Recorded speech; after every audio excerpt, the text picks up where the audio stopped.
Social మీడియాలో ఎప్పుడు ఎలా ఫేమస్ అవుతారో చెప్పడం కష్టం. సామాన్యుడిని సైతం సెలబ్రేటింగ్ చేయగలుగుతున్నాయి సామాజిక మాధ్యమాలు. యూట్యూబ్, ఇన్స్టాగ్రామ్, ఫేస్బుక్, స్నాప్చాట్స్ ద్వారా చాలా మంది ఫేమస్ అవుతున్నారు. రోడ్డుపై భిక్షాటన చేస్తూ బూతులు తిడుతూ కూడా ఓవర్ నైట్ స్టార్స్ అయిపోవచ్చు అంటూ నిరూపించాడు షేక్ అహ్మద్ పాషా అలియాస్ కుర్చీ తాత.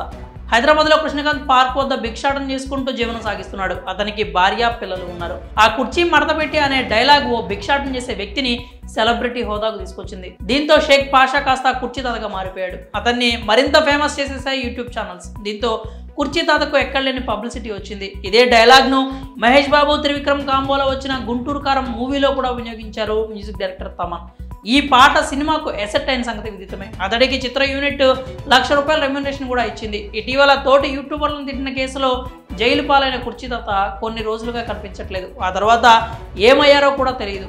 అయితే ఇప్పుడు అందిన సమాచారం ప్రకారం ప్రస్తుతం ఆయనకు ఆరోగ్యం క్షీణించిందని, ఆ కారణంగా కుర్చీ తాతను కుటుంబ సభ్యులు ఆసుపత్రిలో చేర్పించారంటూ తెలుస్తోంది.